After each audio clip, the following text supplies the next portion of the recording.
So in this episode, we're talking to Nick Rowland, marketing manager for New Zealand Rugby, board member of every god-known sport in New Zealand, it would seem. And he highlighted some really interesting things that I didn't really approach and think in the same way with marketing. And it wasn't just, like how do you make the best creative? How do you, channel that through the right platform? How do you position your message? It was actually having that client-centric approach and thinking outside the box in the experiences that you create. So I found it incredibly valuable and very interesting podcast. So definitely tune in for this one. And if you're wanting all the information correlated in all one place, we're doing monthly newsletters, some of the best content from all the platforms. And I'm looking to make more guides, just trying to juggle a few things at the moment, but there's going to start being some different guides, whether it's selling, whether it's management, whether it's marketing, whether it's investing, whatever it might be. I'm going to start making these guides for free, and it's going to be in the link in the description. So just make sure you check it out. Without further ado, let's kick off. But anyway, so I guess we'll kick into it now. For anyone that wondering why we're laughing at the start, it's because I was just grilling Nick for just asking for value without giving any, which is not a good approach. All good. Yeah. All good. But I think a good way to kick off the podcast is just to give people context. Yep. So either sort of explaining what you're focusing on or what you're good at or what the sort of businesses or things that you're doing, so people know what we're going to talk about. Yeah. So I guess probably easiest way to start is a bit of background on me. So growing up in the town of Taranaki, or down in Taranaki in New Plymouth, and kind of went through school loving sport and really being associated with a million different sports, from basketball and rugby and golf and cricket and all sorts of things. So once I kind of got to the point of getting a degree, or having to go down to Wellington and have 3 years of partying, it was cool just to kind of see the passion that I could have behind sport. And then went really off the rails a little bit, I suppose, and ran a pub for a couple of years, but it was good fun. Ran it like you were the manager? I was the manager, yeah. So I was a GM of a pub in Palmy, which was good fun. Oh, yeah? Well, which one? I'm from Palmy. Murphy's Law. Yeah. That was a good little dive bar, I guess you call it. Yeah. It was a bit of an Irish pub. I took over on St. Paddy's Day with 300 people in the bloody bar, and 6 security guards, and threw me the keys at 5 o'clock. It was good fun. So went that for a couple of years, and then moved back down to Wellington and got involved with TAB, the betting agency down there. And kind of started in a relatively junior marketing position, but then moved into kind of the sports marketing space, where they first kind of dabbled in that area, kind of showing my age, but went back and did some really cool stuff there. So we developed TAB Sport, managed a lot of relationships with all the national sports organisations, from rugby and cricket and basketball all the way through to the likes of bowls, and if there was a Tiddlywinks organisation, I would have been managing them, and then started sponsoring some sports there too.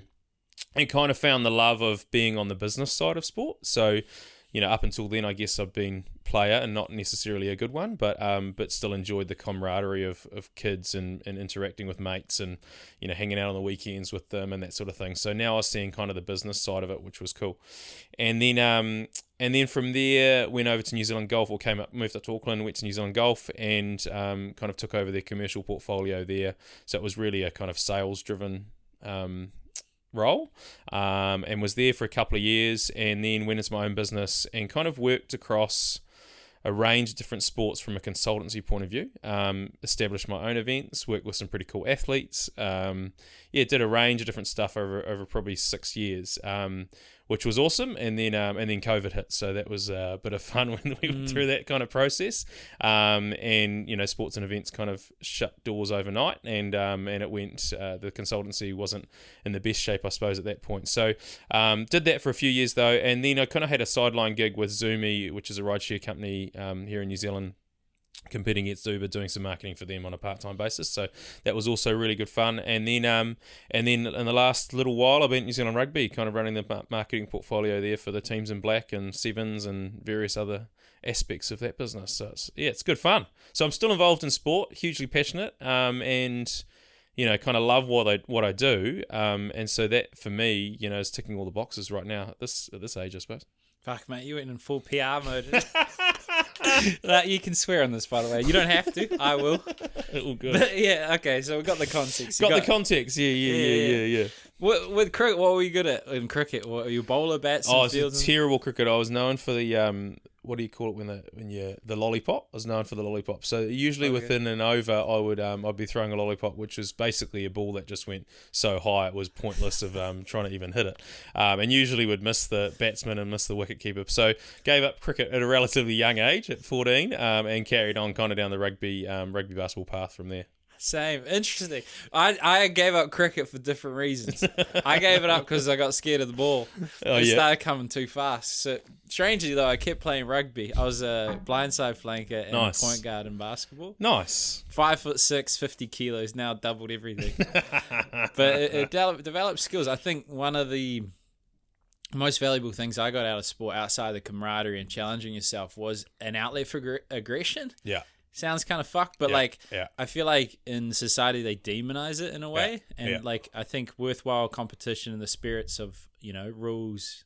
Like, what do you think of your takeaways from sport that you find? I think for me it was the camaraderie with mates, really. Like, it was something to do on the weekend, and obviously every day after school, with practices and things thrown in. But for me it was the camaraderie with mates, and I guess there's that special energy you get within a sports team when you're all kind of, I guess, being in a team environment, driving towards the same thing, and you've all got specialised roles that you need to kind of do, really. So for me, it was that, and I've got a couple of young kids now, and the main thing for me is just get them into sport, because you kind of push their boundaries. They do stuff they don't necessarily want to do, and they meet new mates, and I guess now the guys who I've met through sport are mates for life. So which I think is pretty special when you kind of grow older and more fragile, where you can't take the aggression out on a rugby field, but you've still got the mates there, which is cool. Yeah, it's not all aggression. I just thought it was an important realization, because I'm quite meek and placid in life. I'm like, fuck, I need to channel something now. Yeah. Well, that's interesting. Like in our profession with the retirement planning space, a lot of men will like have no fulfillment. Yeah. Because their work was their fulfillment, and then it's suddenly gone. No friends. Their friends are busy. So it's a good point on that camaraderie aspect of it. Yeah, 100%. Just on that with the teams part, with the high performing teams that you've supported, do you see like a common thread of what differentiates great from good? Yeah, and I do, absolutely, and it comes down to, interestingly, nothing to do with the skills, right? So nothing to do with how good or how big they are, or the muscles they have, or how hard they can hit in a tackle, or how far they can kick a ball, or anything like that. It actually comes down to the culture, and the true force behind culture is what realises the greatest teams on earth, right? So, being involved with the All Blacks and even the Black Ferns, they're world leading. So for me, you're going to get the best players in that environment if the culture's right. And you've seen players come and go from those teams, I guess, over the years, and they're probably not fitting from a cultural point of view, right? So that's, I think, the main thing, and it's really interesting once you start talking to some of these coaches and the way in which they go about their business, and it's actually knowing the athlete as a person more than what they know as the stats and numbers on the field. Yes, that's important, and yes, you can see the high-performing guys because you can see the numbers that they're pushing through their GPS units and all the rest of it, but actually, if they're not a good person, they're not going to work. So don't be a dick policy, I suppose, is the thing that's kind of been around for a while, right? And it's transferable in business as well. Like, I mean, I think that's a common mistake and a big challenge most small businesses owners face is like, how do you getting rid of the top performer when they're not good for culture? Yeah, 100%. And I mean, you see it in the.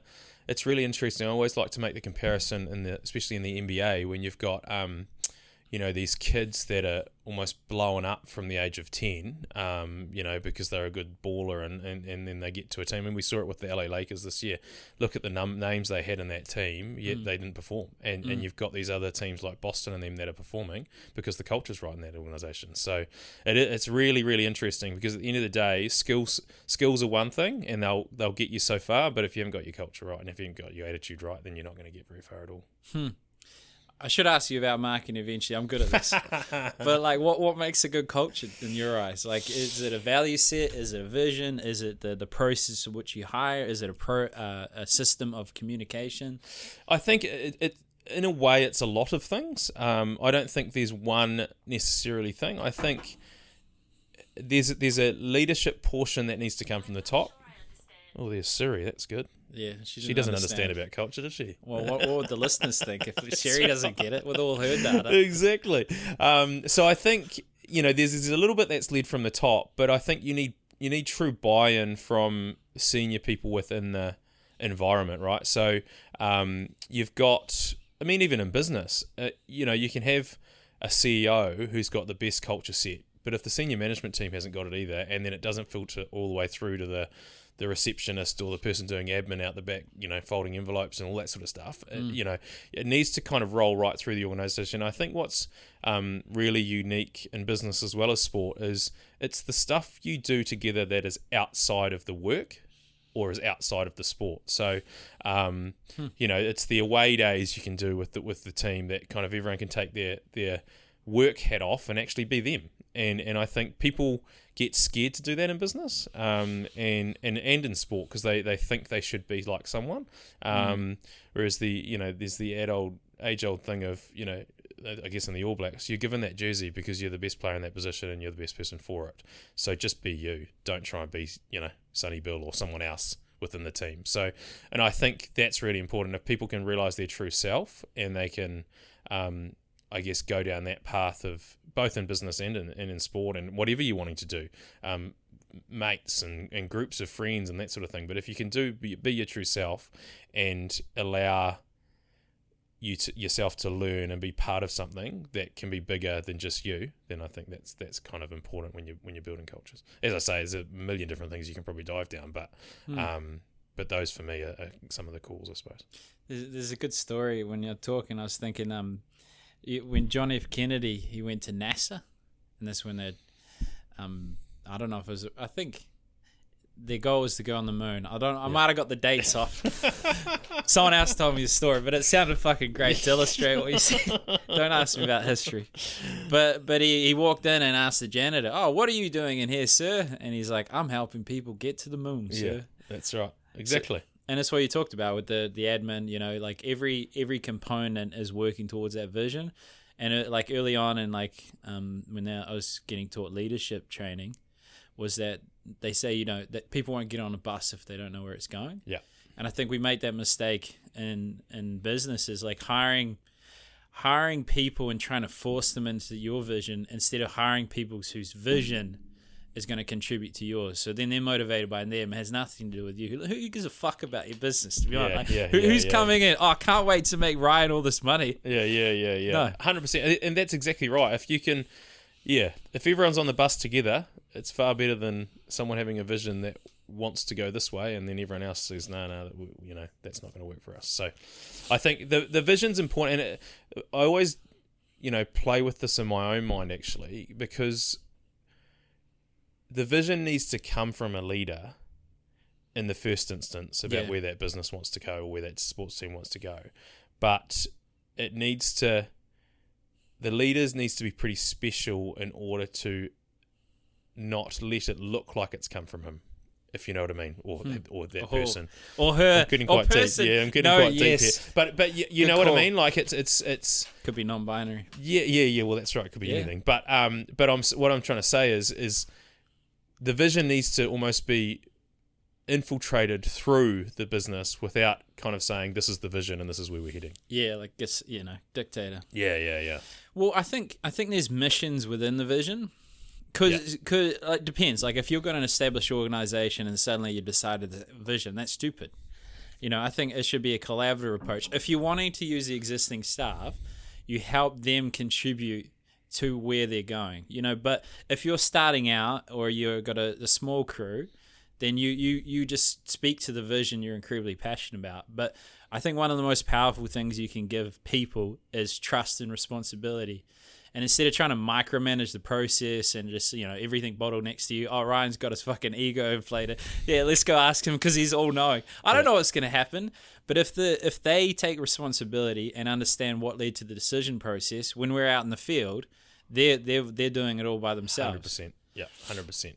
And there's something to be said, I reckon, about there's the triangle with the leader at the top, or there's the triangle with the leader at the bottom, right? And I think that's something that I always kind of think about is if you can lead from behind, you and the business is going well, then it's a sure sign that the kind of culture's right and people have brought into the vision.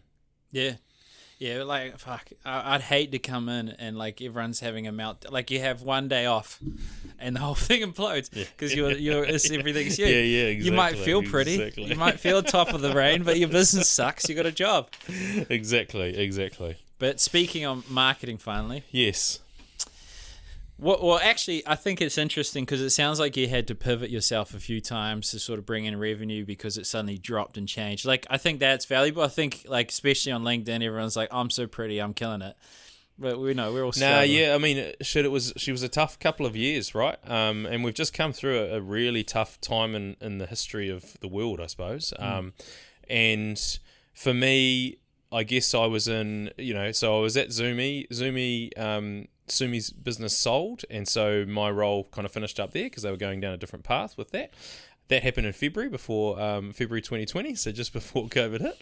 And then so I was like, okay, that's all good. I've got a few things on the go. Had a couple of sports contracts that I was working on, and of course then once COVID hit, I still remember the day when you found out that the NBA shut up shop for the day, right? And it's like, whoa, okay, if this is happening, then we're pretty serious here. So, so of course, being not inside an organisation, they were who's the first to go. It's kind of the contractors that are helping you out, and certainly from a marketing perspective and a sales perspective, at that time it was tough because no one could market anything because there wasn't anything happening, and there was no one signing any sponsorship deals because nothing was happening. So.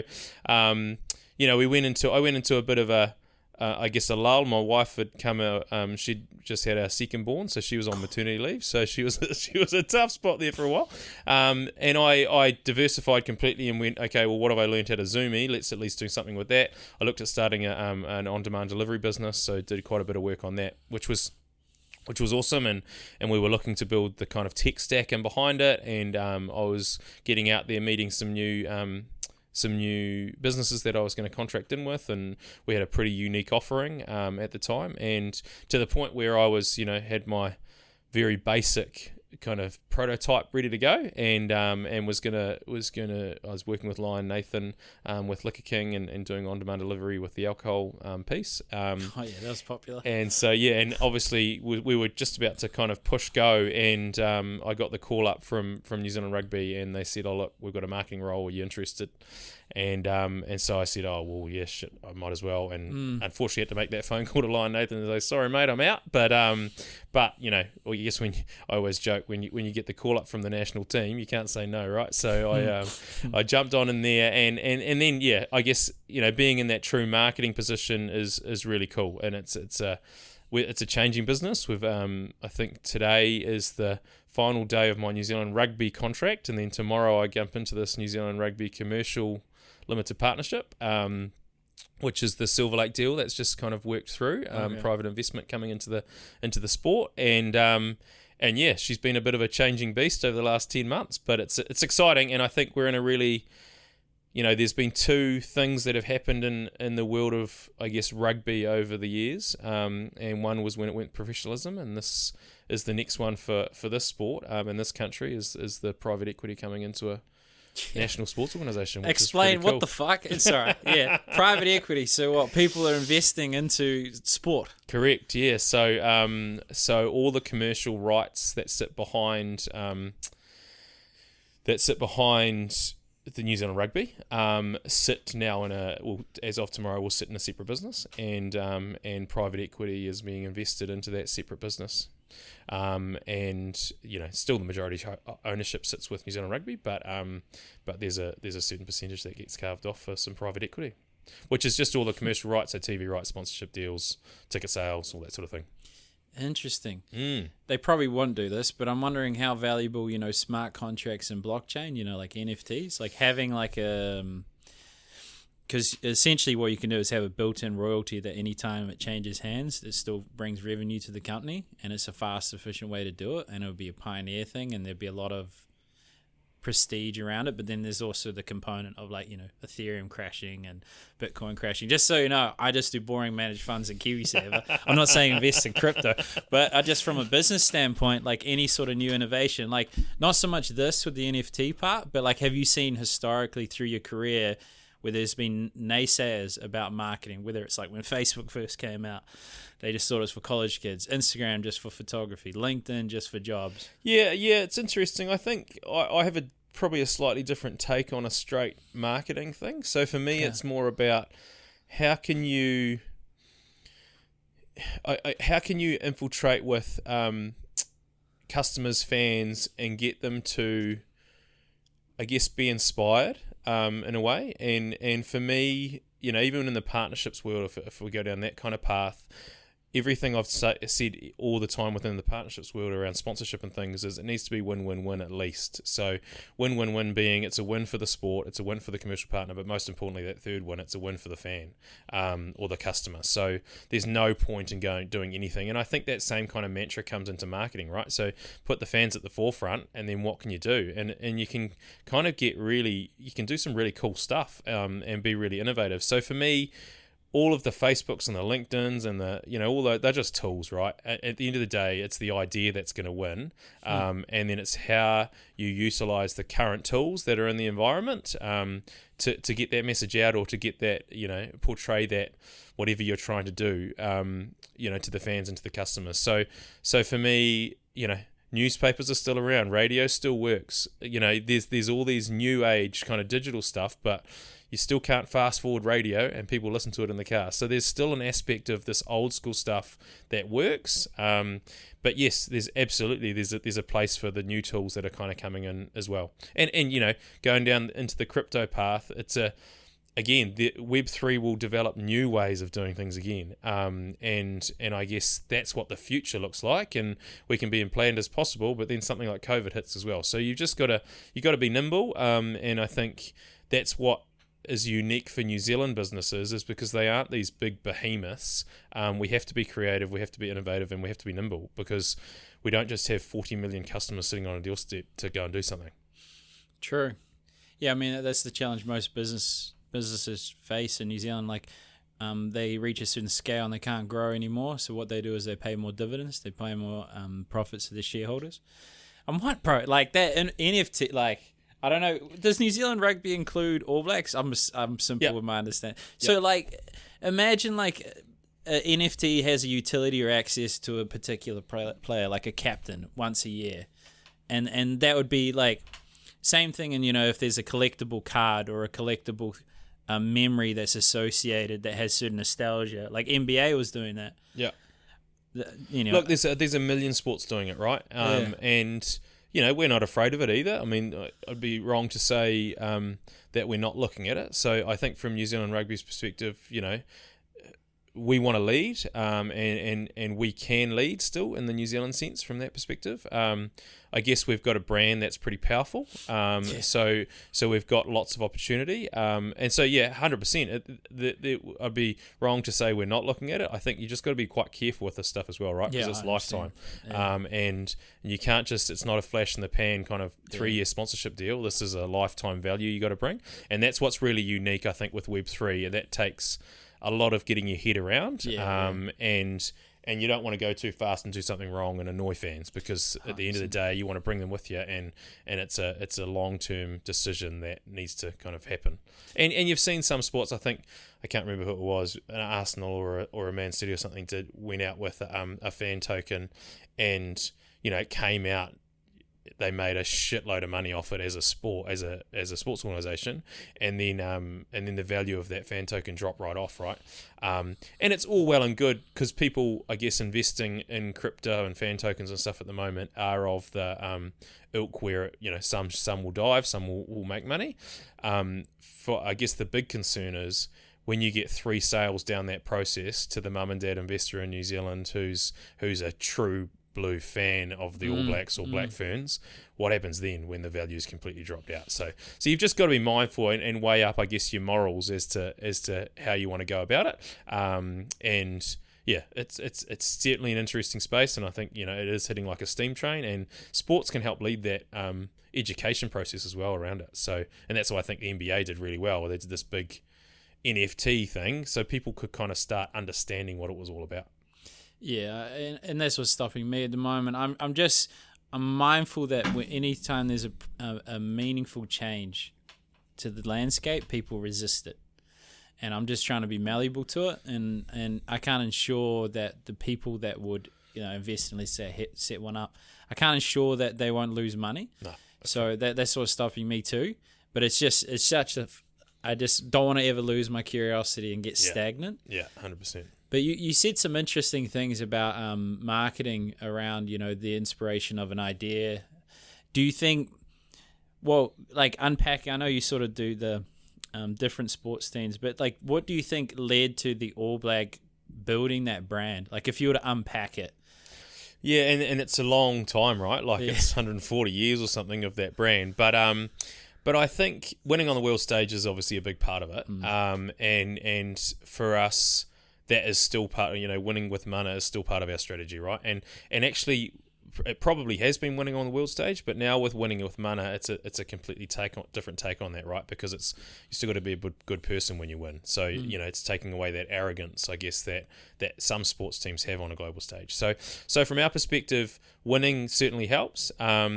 It's I guess the culture of the team, how we are as Kiwis, the clean green view of what New Zealand is on a global stage. It's a trailblazing type of thing that's happened over the years. To continue to fill stadiums is obviously very, very powerful. But I think what's probably helped in the last, 6, 7, maybe 10 years is actually some of the partnerships we have on a global stage.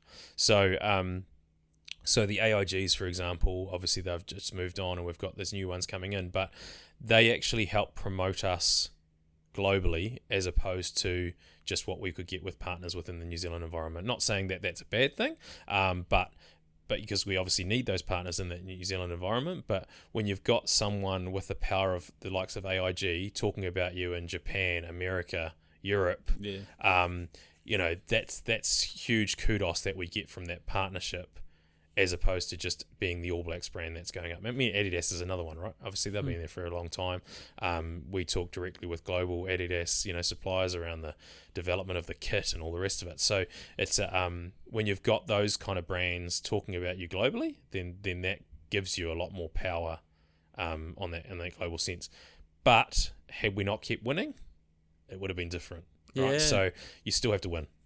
Yeah, it's a good point. Like if I dissect and transfer that to different aspects, especially like in business, as Gary V, he's my guy. My son. You good, man? Yeah. But he talks about speaking your truth. Yeah. And the truth is you guys have with the All Blacks, they consistently tried to hold with mana and with the winning component of it and stay consistent with that. So then that over time proved to be true. Yeah. And then they had a great product, which essentially was the winning. And that's the best marketing you could ever do. And then with the partnership and the raving fans, it just makes sense. Yeah, that's right. And it's interesting, we've got unique characteristics here in New Zealand. And I was talking about this with someone the other day. The haka is new for a lot of people, right? Yeah. And so they see the haka happening and they go, holy shit, that's powerful. And for that, I think that enables us to keep that uniqueness to New Zealand, but actually kind of create the wow factor, I guess, when we get internationally. And one thing I think that is, it's starting to get a bit more emphasis, I think, within the New Zealand environment, and I don't want to say anything culturally wrong here, but what we have around the Te Ao Māori in New Zealand is really unique. If you look at what they are doing from a sustainability point of view, a future-proofing point of view, what the whole thinking behind that from a Māori perspective is actually massively powerful, and I think we don't talk about that enough, and I think on a global stage, and so I think there's something really unique and really powerful that will start to emerge, I reckon, over the next couple of years, and it's specifically aligned with the uniqueness we have in New Zealand around I guess, the background within the Māori. Their perspectives is just completely different to European and all the rest of it. So I think that's really powerful for us moving forward. And yes, you don't want to do anything culturally wrong, but from a marketing and an engagement and a fan engagement point of view, if we can do more in that space, I think that's a really cool opportunity for New Zealand sport, but also New Zealand business. If you are going into that global realm. Yeah, I think even in personal relationships and even from a marketing standpoint, leaning into what makes you unique instead of trying to hide what makes you unique. Yeah, is just a good recipe for life. 100%.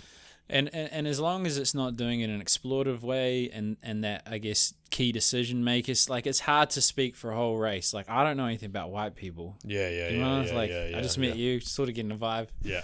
So, but it is important to have, if you're representing a particular group, then you got to have some sort of contribution from 100%. That group. You have to do it in the right way. I mean, we've got some Komachua at our end that we work with really closely. We've got, Pacific and, Samoan, Tongan representatives or advisors that we're working with. And some of the big businesses like the ASBs of the world have got those sort of people as well, right? So you've got to do it in the right way. But I think it is a really unique proposition, and more so from the way in which they think about the future than I guess what we've seen in the past. Because I think that's, for them, is really powerful, is you keep the uniqueness, but also keep the flora and the fauna and and keep that aspect of New Zealand is going to be really powerful for us moving forward, and we need to kind of jump on the back of that, I suppose. Yeah, and I won't take you too far down this rabbit hole. It's dangerous. Man, I was just, me and my business associate, we were just sitting giving advice around investment and just got torn apart. Like, just another rich white guy talking about how rich they are. Like, even though you're adding value.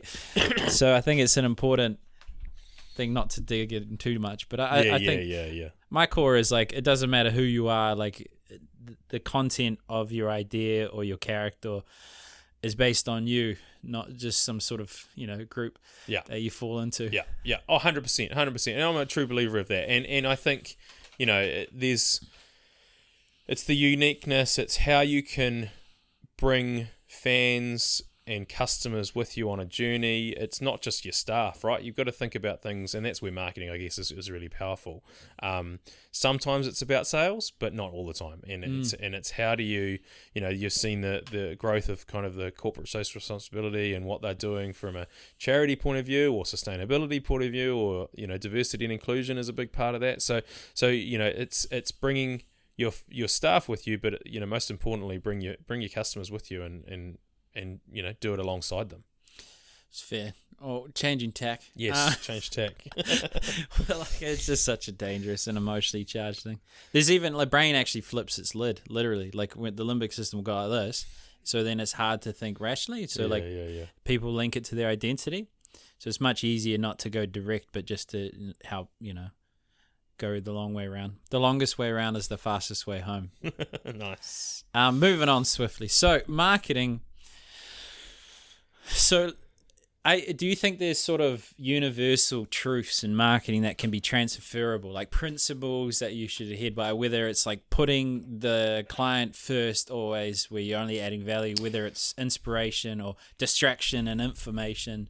Yeah, so for me, there's a number of tactics, but if you're putting your fan or your customer at the forefront, then you can't really go wrong, right? It's not about, I used to talk about 4 stages of partnerships, and I think it's a little bit true for marketing as well, but we've got to the stage now, whereas if we're not putting our customers and our fan at the forefront, then there's actually no point doing it. If you think your brand's more powerful than your customer, you're wrong, or your fan. So from my perspective, it's always, for example, this weekend we're going to the All Blacks on Saturday at Eden Park. Sit in the crowd. What do they experience? Is the sound shit? Is the music shit? Is the are the lines for the beers bad? It's experience that, because that's your customer, and it's not, you don't go and sit up in the corporate box where it's all nice and easy and warm and everything, but experience it for the customer, because then you know how to do the marketing. So for me, and it's putting that view at the forefront, and it's hard to break down sometimes when you are in the marketing world. It's hard to break down your own internal pressures to to do things, and the boss says we need to go and sell this product, can you help market it? If it's not going to change your life for the customer, then is there any point in marketing it, or should we just put it to bed now? So so I think for me it's put the customer at the forefront, and then you'll know how to market to them. That's actually an important point of difference. I actually haven't heard many marketers talk like that. Actually, you have, I guess, a unique thing in the sense you've got a huge customer base. But actually, and a marketer sitting in customer service to see, essentially, yours sounds cooler because you're watching the fucking rugby. But actually, assessing what the customer experience is and including that, and then also using that as intel to produce better content for the 100%. Customer. And you've got you've got the opportunity to do customer research on things, right? So that process should never be skipped. So you should always, if you've got a new product, if you've got a new service, if do customers want it, and will it make their life easier, better, faster, more enjoyable? If there's none of that, there's no point in doing it. And so for me, customer at the forefront is, and also if you put the customer at the forefront, you know how to not only build the product or service, but now you know how to market that to them. Because they need to get buy-in, and I keep saying it, but if you haven't got the customer at the forefront, then there's no point. Yeah, I'm getting a vibe. Even when I said about NFTs, you're like, oh, the customer. Yeah, that's right. I think it's. And I'm in a unique position because I'm a fan of sport, right? And so I know what fans like, and I know what they'll enjoy, and sometimes it's not so much about the rugby. What are we doing outside the rugby? How's the customer journey from when they leave their home or even buy their ticket 3 months out to then get on the train, to get off the train, to walk in the gate, to go to their seats? If they're 10 minutes late for the game and they've missed the haka and the national anthem, it's a bit of a shit experience. Yeah. And so we've got to put that at the forefront. And if we can answer and make sure their day's enjoyable and they've actually loved their time being there, then they'll come back and you'll get repeat customers. Interesting. So here's one for you. So they're coming for the rugby, but they're actually buying something else. So what do you think you're actually selling to the fan? Whether it's the connection that they're developing, fostering, whether it's the escapism, whether it's the elation and camaraderie within the actual sport. What do you think you sell? So you're selling, every thing's going to be different. So I'll give an example. So a good example of what we did is we worked with Stephen Adams back in the day, right? So he used to come down to New Zealand, do his coaching for some kids over a school holiday kind of camp. But he was new into the NBA. He needed some commercial, brains behind some of the stuff he was doing. He wanted to meet people commercially in a New Zealand environment because he hadn't built those relationships because he'd gone overseas so young. So it's all well and good. We could have put on a lunch and had a few of the CEOs from around the country come in and say hi to Stephen and build a kind of relationship like that. But actually, you want to wow them, and CEOs and I guess execs within businesses go on a bunch of different stuff. So how can we create a money can't buy experience for them? So we put together what we called the Stephen Adams Invitational, and so Stephen was obviously the headline. We made it a 30-hour experience, so as opposed to just come and have lunch for a couple of hours, we made it a 30-hour experience, which involved a cocktail function the night before on a Thursday night. And then everyone would stay at the same hotel, get up for breakfast in the morning. You'd go out and play golf for the day, and then you'd have a charity auction that night. So we were raising money for charity as well. Now, and it wasn't just Stephen. So Stephen essentially invited, or we got 18 of the biggest sports stars in New Zealand to come along and captain each of the teams.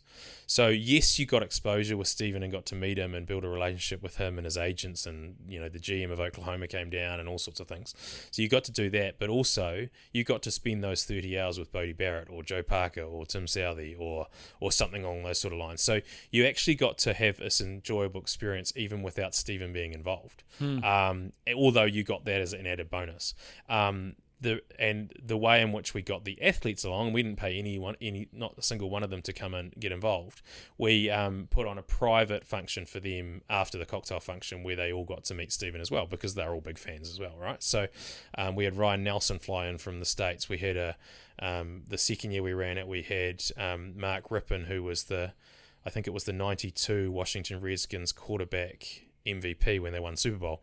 He came down for it. And so you had these names that were attractive not only to New Zealand sports fans, or sports people, but also the big corporates. And we charged them through the nose to come along for a 30-hour experience. But it was enabling them to host clients, but also meet these people. And it created this really cool experience. And they all got to meet Stephen, and a number of them have got now relationships with his charity here and, all sorts of stuff. So, but had we not created an experience that was drawing them to something, and you just said, oh, look, there's this lunch, they all would have missed the lunch because they're busy people, right? But if you can create something that's really unique, money can't buy, and charge them for it, it's obviously quite helpful. But they all love it, and they're signed. I think we got to about 15 or 16 teams the first year, of which, apart from one of them, they'd all signed up the week later for the year after. So and we were maxing it out at 18. So it was a really unique opportunity, and I think for me, I'm just trying to dial back to your question, which was how can you create those opportunities? That was a really interesting one for us, because we looked at the target market. Again, what does the customer want? What's their key driver? Let's create this, and it also fitted in with what Stephen, I guess, wanted to do while he was down in New Zealand. There's a lot of smart things within that. Like there's a few lessons. One is that you don't necessarily need money to leverage. I'm just checking. Yeah, your mic was working. It wasn't going green. I was like, fuck. But it's because you weren't talking. Had a meltdown. It's happened once before. So, yeah, there's a few lessons. So you don't necessarily have to have money. You can just leverage your understanding of a person's need, whether it's a relationship with another person and facilitating it. And then you charge them for the opportunity to get a gain for Stephen Adams, in a sense. But then that added value within it, and then you focused on the total experience, and through association, that experience only further inflated Stephen. Correct. And now he's got these corporate relationships in New Zealand, which he never had. Right, so and his charity was obviously quite involved because we're raising money for it, which is the charity that puts the kids camps on. And so then you've got this community feel where you've got 1,000 kids running around with Stephen Adams balls, and he's kind of going around giving high fives and things, and it's all paid for from a golf tournament we put together. That's smart, and I think that's a good lesson for non-profits. Is like the current strategy, because I used to walk around with a clipboard. I was working for a marketing company that worked for them, so it was fucked. But it was good for the charity and the bottom line. But the whole strategy of non-profits is guilt trip people to a point where they pay. Whereas the better strategy is give value to them so they associate you with a positive feeling. 100%. And then once you have that trust and rapport, then you can emphasize the problem. Yeah. But then what they get out of it isn't actually the solving that emotional strain they're having, but feeling a part of the solution of that other person's strain. Yeah, 100%. So you made a good distinction there, is instead of asking, you gave, but that gave came at a benefit.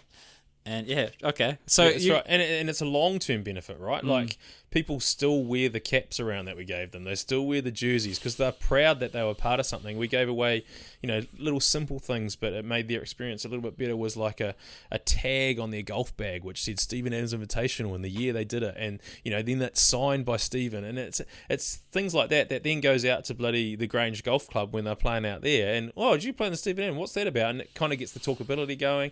So there's all sorts of things that come off the back of it, but the thing is, what do the customers want? Let's do that, and then off the back of it, everything else kind of develops really easily.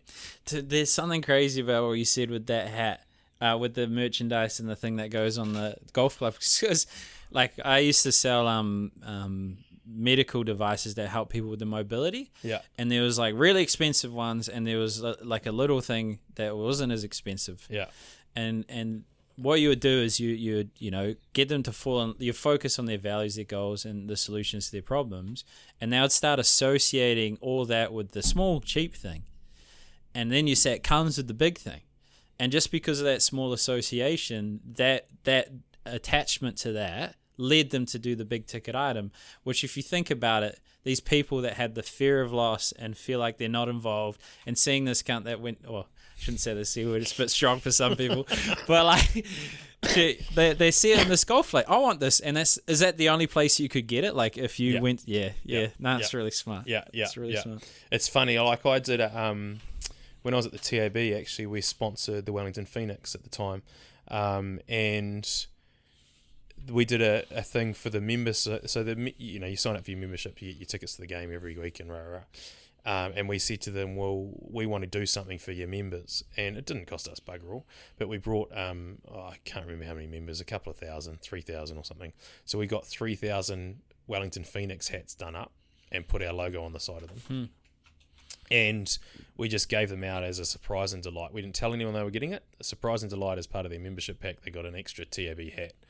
Those hats are still around Wellington, and that was 15 years ago. And they were a cheap little knockoff out of somewhere in China. But it gave them value. It shows their support for a team. And for us, I don't know if you've ever sat in the Wellington Stadium and been struck by that sunlight through the summer months, and it's glaring, like it's horrible with the yellow seats as well.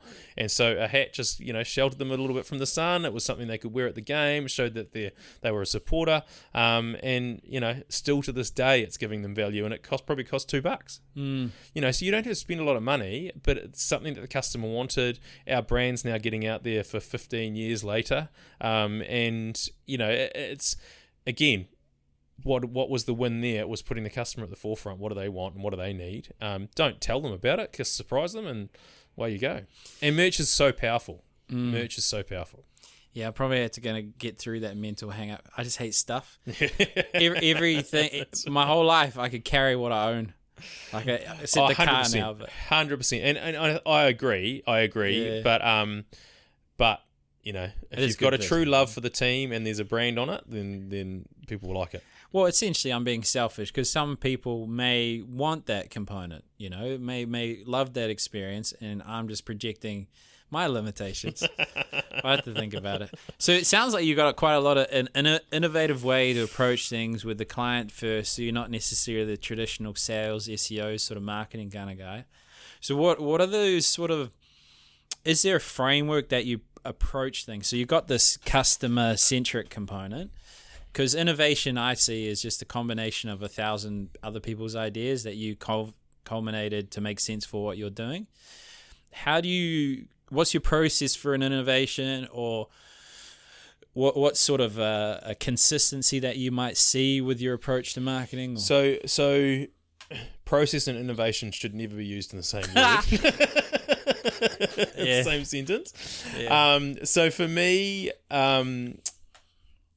when you're passionate, it's easy, right? And if you're passionate about, I'm working in an industry I'm passionate about. I'm passionate about sport. I love the All Blacks. I've followed them for years. All the rest of it, right? So there's an element of that I guess is quite core for me. Is that I probably couldn't be innovative if I wasn't passionate about it.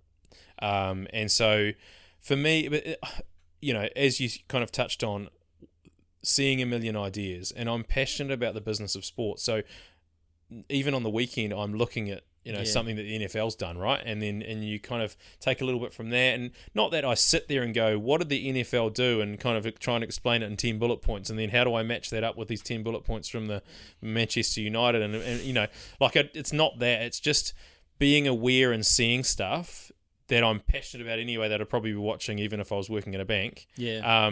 But then now I've got the outlet within the sports environment that I work in to be able to do it, and that's quite unique. And I guess the $1 million question is, if you had unlimited money, like you said earlier, unlimited money, and would you still do what you do? I probably would, because that's my passion. So I guess I feel lucky and privileged that I can do what I do every day, and that's because I know when I turn up to work, I love what I'm going to do. It is my life. And so for me, well, it's not my whole life, I shouldn't say that, because I've got a wife and kids and the family and things, but they're close. But it's they're definitely above that. But if I could be a dad for life, I'd probably be passionate about that as well. So for me, it's finding your passion point and finding your love and your enjoyment, and then the innovation just comes naturally. That's what I think. Yeah, I mean, you make a good point, because I was sort of experimenting the idea of monetizing the things you do when you're procrastinating. Yeah. Because essentially what you're doing is you're accumulating knowledge while enjoying yourself, and then using that to pivot and enhance your life. Correct. And my wife hates it because I give her all these sports, like cool sports things that have been done all over the world. She's like, oh, again. Lucky she likes rugby, so I'm in a good sport at the moment. Yeah. Well, how do you balance your passion is your hobby? You know what I mean? Do you have a break, or you're just obsessed? I do. I try and tune out for weekends, although it's hard, obviously, when you're going to sports matches. But I try and tune out, and do real family time. I think for me, I've all of a sudden become a coach of a 5-year-old basketball team, and I'm passionate about it, so therefore I go and coach, right? So do you yell? Do you get a bit too invested? No, I'm all right. It's all about the fun. It's not about the competition. So for me, yes, I do. I do get a break, but like I work in sport. I've got a consultancy in sport. I'm on boards in sport. And so my life does revolve around sport in a way, right? Yeah. And I don't necessarily think anything's wrong with that because I am super passionate about it. My break is probably being, even though subconsciously I'm thinking about it probably from a work sense, but my break is still watching sport and going to sport, and because I love it. And so even though it feels like I'm not having a break, I mean, the flip side of it is my whole life's a break, right? Because I'm doing what I'm passionate about. Yeah. So, there's a huge amount of time we spend with the kids, and I guess being in your own consultancy over the last 5 or 6 years, or 6, 7, has enabled me to do that more than ever. And I wouldn't probably give up that for anything, especially when the kids are at such a young age, seeing them grow and, being associated with them, which a lot of dads can't do, right? So I've got a mate over in Aussie who's full-time, but he, with their parental leave system and stuff like that, he got, I think it was 6 months off with his kid fully paid and all the rest of it. And he was like, I wouldn't give up that for the world. Yeah. Because there's a lot of dads that don't get time with kids. And more and more women as well that don't get time with kids, career driven. And so, I'm not necessarily being sexist in that, but I am, I love the fact that I've had that ability to do that. And now I'm in an organization that loves family as well, so they're all about family. So, even through the COVID times when we had lockdowns, they were the first to say, take your rugby way approach to being, in this COVID environment. You're not working from home, you're working through a pandemic. So if you have to take a day off to be with the kids because they're yelling and screaming, take a day off to be with the kids and don't worry about it, right? So I've got myself in a really cool position in that you've got an organisation that backs what you do, I guess, on the field and then also off the field. And so for me, that's a really cool alignment because I've had the ability to, okay, let's go kick a ball around, or let's go down to the park or go to the beach or have a swim or whatever, whenever I want to. And so that's really, really fueling, I guess, the additional passion you have around the organisation, but also the sport. And so important. Like, I mean, in that same medical consulting job, I asked the people over 65 what was important about life and why. They said the same thing every time, which was connection, purpose, and independence. Correct. And I think that's a real, like, fuck, in my job, the amount of millionaires sitting in their BMW crying that I come across, bro, it's a joke. Like, what is more important than the connections in your life and your passions? Yeah. Like, you've got one bill. You got bad health in your private jet and no one likes you. Yeah. Congratulations. Yeah, what is it? It's and I also, I think about that a lot, and I could easily go and probably earn a lot more money than what I do now. I could easily go and invest in crypto and shares and all the rest of it and make heaps of money, but shit, things are pretty good at the moment, right? Like, yeah, KiwiSaver though, at least, please. Yeah, I've got KiwiSaver. Okay, good man. But like, do I need to? Probably not. I'm pretty content. And yes, I want to drive for bigger things, and I want to do more stuff, and I want to create more things. But also, I can, relatively still young in my career, I can already say I've achieved some pretty cool stuff. And so, for me, that's what's going to matter to me at the end of the day when I get to retirement age, and people are standing around the coffin. Are they going to say he's had a good life or a shit life? And if they're saying he's had a good life and he's had some fun and we've enjoyed being around him, that's what's important for me. The oldies love to say there's no pockets in trouts. Yeah, that's right. Well, on that note, I think it's been almost an hour. So nice. Yeah, we've flowed through it, bro. Nice. I feel like I haven't got the most out of the... Actually, I think a lot of the value from what I hear and conscious of your time too is around the innovation space, the customer-centric approach. but it's not that easy for you to articulate how you go about it. So it might be more powerful to hear more of the examples that you've executed on. So I'm wondering if you had a few other good examples, like the events you mentioned, and then I can use my analytical unpick it, turn it into a process. Nice. I think I'm just trying to think through. I mean, one of the really cool examples I think I'm hugely proud of what I've achieved was, and I'm analytical in a way, but I certainly go down the path of passion. Yeah, you're a free spirit, bro. Let's call it what it is. That's right. Intuitive. So for me, I got a call up from New Zealand Baseball a little while back, and they said, "Look, we've got an invitation from the Australian Baseball League to put a professional team together, and can you help us?" And I was like, "Okay." So I helped the board. I knew the CEO at the time because I had a relationship with them previously, and so I helped them out. We did some really funny stuff over the first kind of 5 or 6 months. We knew nothing, right? So it's the first time there's been a professional baseball team in New Zealand. The last professional team that started was probably the Phoenix, which I don't know if you know about the early stages of that. There probably wasn't a lot to learn in that process with Mr. Serapisos and things involved there. And then you the likes of the Warriors and the Breakers and things like that. So for me, it was kind of like, here's an opportunity to do something that probably hasn't really been done. Not many people in this world get to start a professional sports team, and so I thought, well, let's try it. The money wasn't great, and there was a shitload of work and all the rest of it, but it was really fulfilling, and I almost got teary the day we opened the gates for the first time, and fans were standing there ready to walk in and be a part of this new professional baseball team that had hit the shores.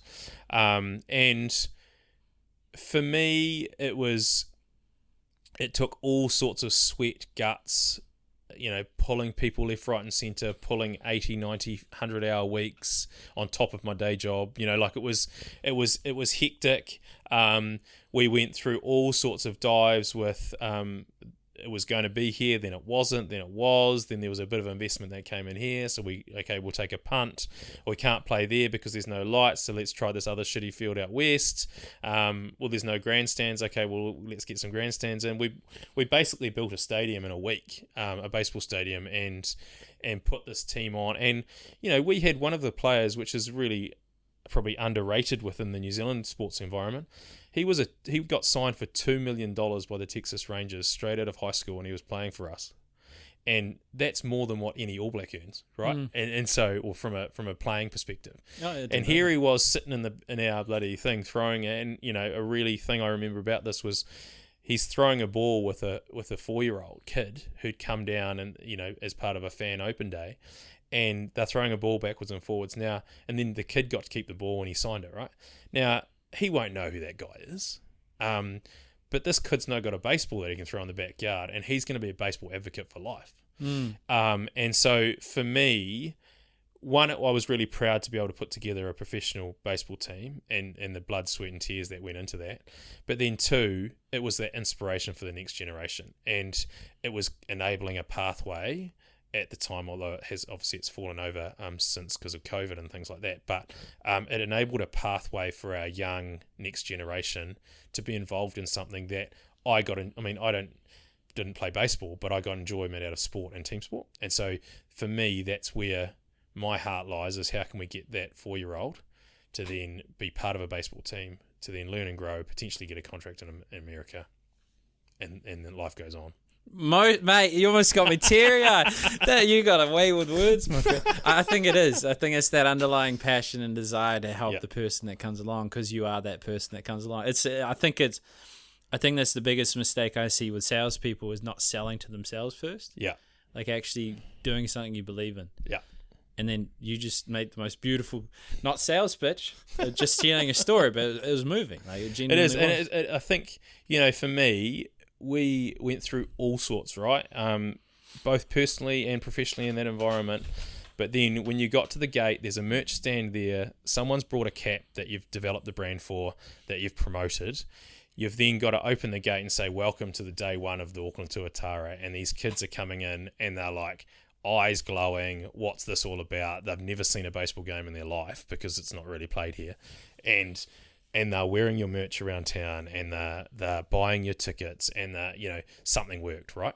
And for me, we were in the park. The really interesting thing is it's basically an old rugby field that's been converted with a high fence, which you can't put a grandstand in behind, which is where a typical baseball grandstand is. So we had to do it down the side. We put in a corporate area, which was some cars that we got out of a sales company here, and they parked a bunch of cars up. We called it a tailgate party. Then we had a merch stand with some branding that we'd got developed. We had tickets that we sold, and the park is down the end of a one-way road with no parking.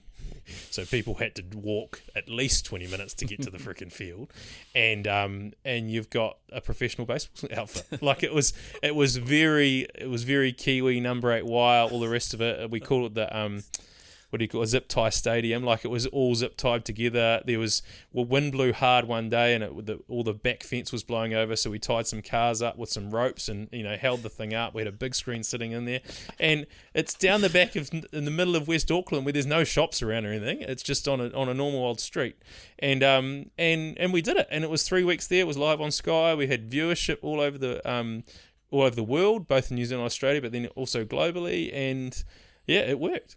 Yeah. And it's cool. Yeah. Oh, mate, it's a talent you've got. Well, on that, if anyone's wanting to reach out, or who the fuck's this guy that just came on the podcast, where do they find you, or what do they do? Just LinkedIn usually is the easiest way to get to me. Check me on there. I'm on all the social channels, as you can imagine. Don't use TikTok and Twitter as much, but certainly on LinkedIn. So hit me up through there. Always happy to have yarns. I love meeting new people. I love learning. I love understanding, I guess, more about customers and fans, and everyone out there is a customer of something or a fan of something. So for me, it's always good to reach out and have a beer and catch up. Sweet, mate. Well, I'll leave your LinkedIn in the description, but I think you killed it. We'll see what the listeners think, but I think you nailed it. No, that was fun.